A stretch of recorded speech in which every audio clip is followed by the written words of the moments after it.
Greetings and good Friday morning, this 13th of May, 2022, third decade of the 21st century.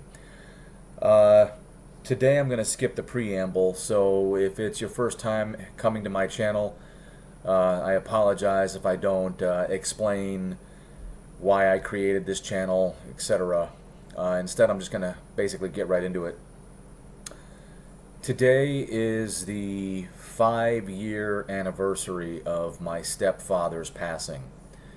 He was my mother's second husband, uh, and she was still married to him when he passed away unexpectedly on this day in 2017. Um, as I can imagine, it's a rough day for my sisters, which are technically my half sisters, because he was their father and they were his children. Um, and of course, most recently, having lost my mother, I imagine my sisters are probably taking it pretty hard. So I have one sister that lives out here in southeastern coastal Carolina. Um, so I'll probably check in on her today while I'm running my errands. That being said, growing up with him, I had a tumultuous relationship. He started dating my mom when I was about 7. They got married after I was 8 years old. They got married in October of '84. I was 8 years old. I had already started third grade. Uh, I don't know. It, just I had a weird relationship with him growing up. You know, perhaps toxic, whatever the case may be. Uh, it just was what it was, and that was life.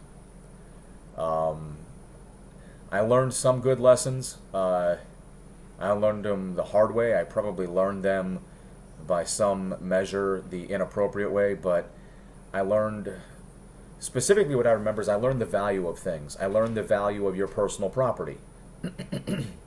I learned the value of things that belong to you from your hard-earned money. I learned the value of working and earning a living and valuing having the opportunity to earn a living to pay for the things that you need, and then coveting the things that you have. And some might think that that's a sin, some might think that that's a bad thing, but when you come from humble, meager surroundings, way of life, it means things, and not to get off topic here, but I want to say a couple years ago, there was news reports of people shooting intruders, people that were breaking into their homes, and then people defended themselves with firearms, and then somebody, like a family member or whatever, was like, that's a person. Do you value your stuff more than that person's life? Yes. 100%. Absolutely. If you break into my house, if you don't catch me off guard, if you don't get the slip on me, if you break into my house, I have no idea what your intentions are. I just know that you're unwelcome and that you unlawfully entered my home and you're leaving in a body bag. That plain and simple. Just is the way it is. At that point, I don't care who you are. I don't care what you look like. I don't care about your pigmentation. All right. I let people say what they want to say. Oh, it's racist. I was like, no, fucktard broke into my house. Well, you value your stuff more than his life? Yeah, and I value my family's lives. I've got a soon-to-be 17-year-old daughter who has her own room. I've got a soon-to-be 14-year-old son who has his own room. I have no idea what your intentions are. All right, you just trying to steal stuff, look for a place to crash, get something to eat. Don't care. Don't care. You trespass, you enter into my house unlawfully. At best, you'll leave in a body bag. At worst, you're going to be permanently damaged for the rest of your life. But I digress. Yeah, I learned some good lessons from him. We didn't get along at all the way up until I went to boot camp, and then I basically decided to bury the hatchet after boot camp. So, to my stepdad, strength and honor, my friend, until we see each other again in Valhalla. We will remember you on this day. Moving on, I've got some comments, I've got some feedback. I hope it's okay if I say the names. I don't mean to do it in a form of doxing. I don't mean to do it in a way of ostracizing or no negative intentions. So based on the last video, reading, responding, and talking Smallville, I got some feedback. So without further ado, as in keeping the faith of my channel, I like to read the comments out loud even though you can read them yourself. So, Stace Catalan, Allison Mack's situation actually has overshadowed the issue Smallville had with Sam Jones III, who played Pete. Sam had issues with the law and had to serve time. So, for any board that says you can talk about Chloe but not Allison, it should be the same in regards to Sam/Pete, in my opinion. Yeah, so I had to look into it. You're right, but I don't know, based on the timeline, I don't know that his legal issues with the conspiracy to sell drugs or whatever, I don't know that that had anything to do with his time on Smallville. There may have been other reasons that I'm not aware of as to why the showrunners, the producers, whatever, decided to get rid of his character. Because as far as I know, Chloe Sullivan and Pete Ross were not in the comics, although they could have been, because in Man of Steel with Henry Cavill, they had a Pete Ross, but he was a kind of like a pudgy white guy, fellow ginger. I do know that after Blue Mountain State, or sometime during Blue Mountain State, Sam Jones III did get in trouble with the law. Barring that, I don't know if he had any issues with the staff of Smallville, like personality disputes or anything of that nature. But in that same vein, regardless of the technical accuracy, you're absolutely right. Because from what I've seen in the bylaws, there's never been anything mentioning Sam Jones where you could talk about Pete but not Sam Jones. And I don't know if, based on the administrator's opinion, they're trying to measure the weight of the crime or the impact of the crime, which they're free to do. It's just, for me, I don't know. Maybe it's just me as an individual. There's just certain boundaries that I find conflicting, and it's like, you know, what if Allison Mack made a mistake? You know, what if I don't know if you watched that video, The Downfall of Allison Mack, but they talked about how, for whatever reason, I forget the guy's name. I got to go back and figure out his name. But the guy in charge of it, whatever, he basically brought in all of his wealthiest clients or whatever, and basically they groomed Allison, and he, more or less, how he, I don't want to say hypnotized, but how he manipulated her and he groomed her, and how she just had this level of trust and confidence, almost like, dare I say, like a cult, you know, where she had just gotten to a point in her own head where he could do no wrong. He was completely, you know, trustworthy.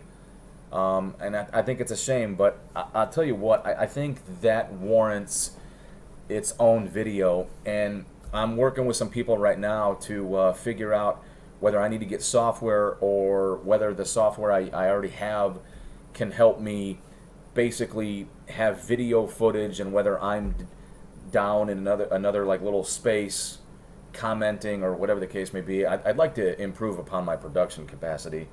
I don't know that the 1970s decor is in keeping with the highest production value. But yeah, no, I agree. I should probably do a separate video on that, since it does involve Smallville, and yeah, not having rules restricting Sam Jones. Moving on. Kevin, somebody I know, and I'll discuss that here in a moment. Facebook and Twitter are both horrible for free speech. Just know you are not the only one dealing with anger and frustration at the day-to-day situations in the civilian space. While in the military, we were sort of shielded from lots of topics that cause people to get spun up. Glad to see you are, however, being open to all perspectives and viewpoints. It sometimes hurts to grow, but we all need to do it. I say this with the utmost respect and not from a place of knowing it all. I'm just telling you others have also struggled with this as well. Keep working. We all never stop learning and growing. It doesn't mean we have to like it. That is loaded, and I don't know if I'm going to get through it in the next 9 minutes. So first and foremost, Kevin and I met each other at our kids' 5th grade graduation when we were both living in Garner, just outside of Raleigh. I can't remember. He once told me like how and why he got to Garner and everything, but both of our daughters were best friends, and tragically he and I met late. Like, I wish we would have met each other, and I don't know if he feels the same, but I wish we would have met each other very early on. I wish our daughters would have wanted to hang out and do stuff earlier than they did so that we could have met earlier. But unfortunately, he and I met at our daughter's 5th grade graduation.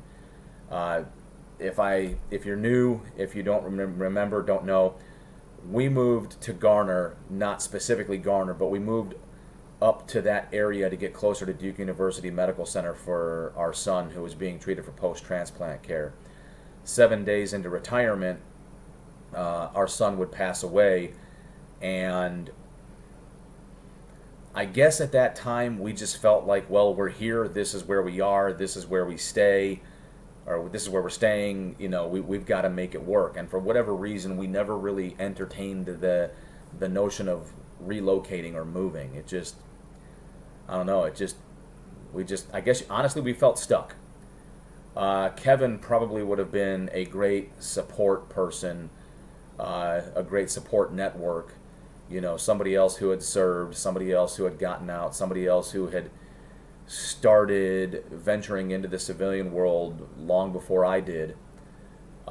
Because I got to tell you, it was challenging, and I don't want to make this video all about some of my trials and tribulations entering into the civilian space. On that note, what I will say is this. I don't know how much it's changed. I see some of the changes coming through, and I also don't know how much of that has to do with the military's response to COVID. Where I work, I'm part of the separations process where I teach a course on VA benefits and services to service members that are separating from the service. And then when I'm not teaching, I'm either attached to a phone, a computer, or I'm in an office where I answer questions, I answer emails, I answer phone calls pertaining to benefits and services. So I see the service members that are separating, and I don't know what kind of a cross section I'm looking at. I don't know the accuracy of what I'm looking at as far as, am I seeing the military as a whole, or am I only seeing a small portion of it? That being said, when I was in the service, I feel like we dealt with certain things differently. At the risk of sounding negative or condescending or any other negative attribute, I feel, and I've made this video before, I feel like we dealt with certain things with a greater sense of common sense, where we didn't necessarily overreact. At least that's how I felt. The best example I could give you is 3 weeks after my son passed, 1 week after we had his memorial service, and I've told this story numerous times on my channel. I was suspended pending an investigation due to allegations of inappropriate conduct. Whether by coincidence or not, I to this day I still don't know. My accusers were all female. They were all women of color, and one of which was a lesbian. I was accused of inappropriate and or profane language. I was accused of asking extremely personal questions, and then I was accused of sexual harassment. The profanity and inappropriate language was easily dismissed. The asking interpersonal questions upon investigation was easily dismissed. I was told that you cannot investigate. There's a limit to how much you can investigate when it comes to sexual harassment. And what had happened, it was the individual came out to me just like out of nowhere, just like, hey, I'm a lesbian. I live with a woman. I'm like, okay, cool. It's like, well, you were in the military, blah, blah, blah, blah, blah. And I was like, okay, well, I always carried the employee pocketbook in my left inside pocket, and I broke it out and I was like, can you show me anywhere in that pocketbook where it says there's anything about your sexual preference? And I was like, as the shift supervisor, I'm here to make sure you show up on time. Your uniform's clean, neat, and presentable. You are clean, neat, and presentable within the grooming standards prescribed by that employee handbook, and you do your job. At no point in time do I recall any of that having to do with your sexual preference. So, yeah, no disrespect, but I don't care. Well, some other things had happened, and basically what was told to me by former coworkers was that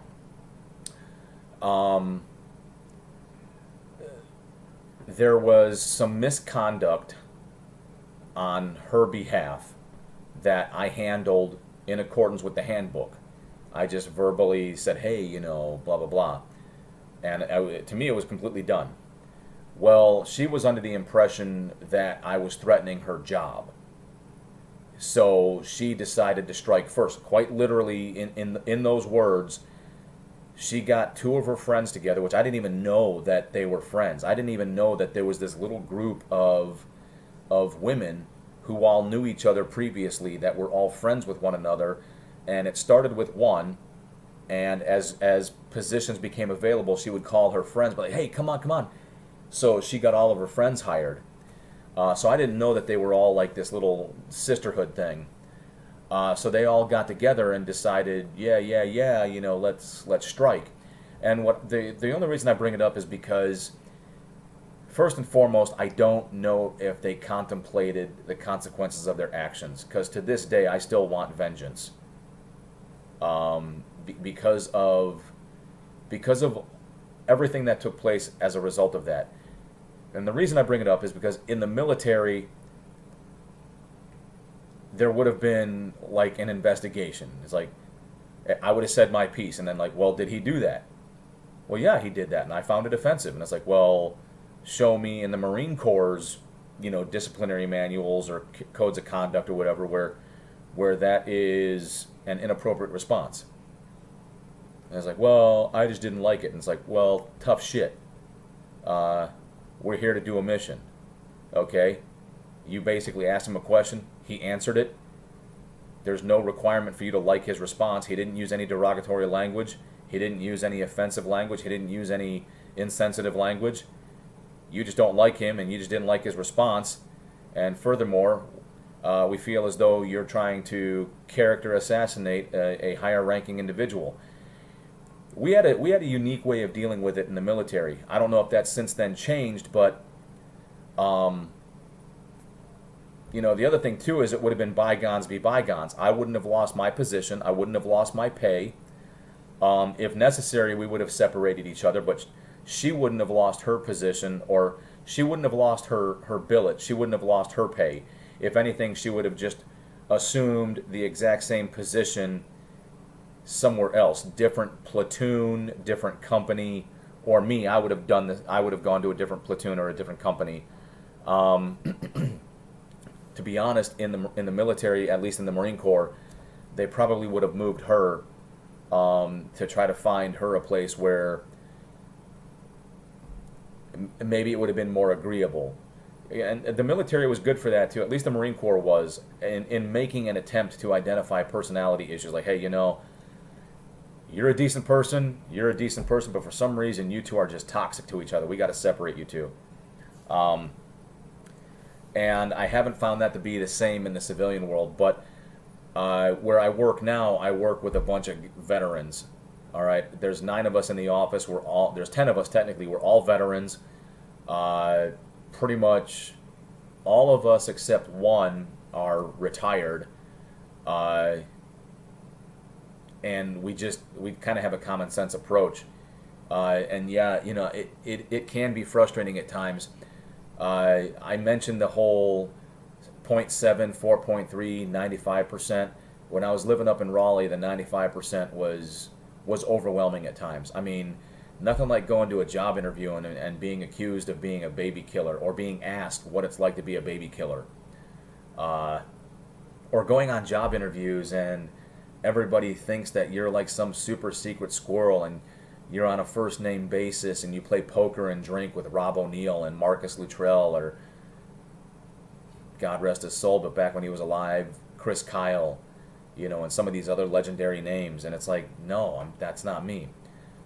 There's nothing more disturbing than, I was always taught to solicit feedback and opinions and, to try to improve upon, and I was also told to just go to the interviews whether you want the job or not and get the reps in so that you can get the practice. And there's nothing like soliciting feedback and then only finding out that, veteran is a marginalized or protected category due to preconceived stereotypes and whatnot. So, based on that concept alone, you're just there to check a box, but you don't have any other marginalized features like pigmentation, sexual preference, religion. So since you don't check any of those other boxes, you're just here to check that quota that you are a veteran, and there was really never any intent to hire you, but they get credit for trying. That's quite disturbing, especially if you were potentially interested in the job, because it could have provided a decent living. It could have provided you the opportunity to put a roof over your head, pay your bills. So, yeah, that was frustrating, and it's too bad Kevin and I met literally because at that point, I think we had already secured the rental property here in Jacksonville, and we were vacating Garner when he and I finally met. And it's just too bad, because whether I could have been there for him, I'm pretty sure he could have been there for me during those tumultuous times. And yeah, you not to get off topic, but like the hypocriticality of platforms that are owned and operated by left-leaning individuals. I apologize if this bothers anybody, but I find it to be terribly hypocritical as far as censoring, stifling. So I am kind of interested to see if Elon Musk, who is not a right-winger, he's not a conservative by any means. If anything, he's probably like Joe Rogan, where he's, hey, I'll listen. Some things I agree with, some things I don't, but he's not overly interested in the red versus blue, the left versus right. As far as I can tell, Elon Musk, who's, for all intents and purposes, possibly technically an African American, is looking to preserve free speech on the Twitter platform. And, furthermore, what I find hilariously hypocritical is that, all this outrage about monopoly and censorship and control and whatnot. And it's like, has anybody taken a look at the left? Like when Google bought up YouTube and a few other platforms, and Facebook bought up Instagram and a couple other platforms, and between the board members of Google and Zuckerberg and his board members, all extremely left. Jeff Bezos, extremely left, bought up the Washington Post. So now, if they weren't doing it already, the Washington Post basically does Jeff Bezos' bidding. And these are all hard left leaning people. So, just is what it is. So yeah, all of that being said, it goes back to part of why I started this channel, which is if I can think and feel a certain way and I think I'm a decent person, is it possibly true that people who disagree with how I think and feel due to their own experiences or, whatever the case may be, can they still be good people? Do we actually have to resort to name calling? Do we have to resort to side taking? And because I'll tell you, in all honesty, and I apologize if this sounds a bit extreme and if it sounds, I don't know, a bit harsh, the only other way out I can see is whoever's pulling the strings, all right? Whatever special interest groups are pushing these narratives, right? What is the ultimate goal? What is the checkmate? Now, I don't claim to be the smartest person in the room, the sharpest knife in the kitchen, but for all intents and purposes, the only conclusion I can come up with is a civil war. Because if we keep listening, if we keep tuning in, if we keep believing, then what it's basically forcing us to do is pick sides. And when you pick a side, that's basically the hill you have to die on. All right, you have to take up arms. And the reason that concerns me is because, and I make no apologies for this, the vast majority of us that potentially own weapons, up and to include firearms and other weapons, also know how to use them. And in some cases, like myself, we not only had the training and the knowledge, but due to the events of 9/11, we also had an opportunity to go practice that. And if it ever devolves into a civil war, we're probably all going to be on the same side. I'm not going to say which side that is, but we're all probably going to band together on that team. In which case, I don't know how many of us will be on the other team or how many people have any kind of expertise. Tactics, techniques, whatever. So it's not something I look forward to. It's not something I want or wish to happen. And I was hoping to maybe try to bridge the gap and be like, hey, look, can we still recognize each other in a humane way? Can we still not maintain civility and decorum? So who knows? At least with the two individuals that took the time to respond, we seem to be maintaining some civility, some humanity, some decorum. But at the same time, we're also kind of dorking out a little bit over Smallville, which is cool. Stace, what I'd like to hear from you next, if you don't mind, if you have the time, maybe tell me about your experience with Smallville. Were you a fan from the beginning? Did you catch it late? Did you watch it when it was on? Did you watch it religiously while it was on? Were you a big fan? Were you a casual fan? I'd be interested to know. Because ironically, when Jensen Ackles was on Smallville, and I'd never heard of him before, I had already noticed to some degree that the CW or WB or whatever it was called back in the day had this propensity to basically recycle people, whether they were already in Canada or whatever the case may be. So when we saw that Jensen from season 4 and Jared from Gilmore Girls was starting this new horror / sci-fi, mostly horror, Cruisin' Route 66 show, it hooked us because we already knew them from previous shows. So I'd be curious to know about your experience with Smallville. And God, I've been going for damn near 30 minutes, and that's just not right.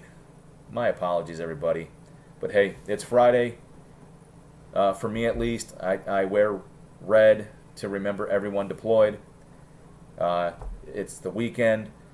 We're enjoying some interesting weather, but hopefully you're enjoying better weather. You guys know the deal. I don't care if you like. I don't care if you dislike. I don't care if you subscribe. I don't care if you hit the notification bell. I just like to hear from you. I just like to, even if you have to type, if you don't want to Zoom, I just like to hear from everybody. and get different thoughts and opinions, different viewpoints, and have conversations. So if you made it this far and you leave a comment, you're awesome.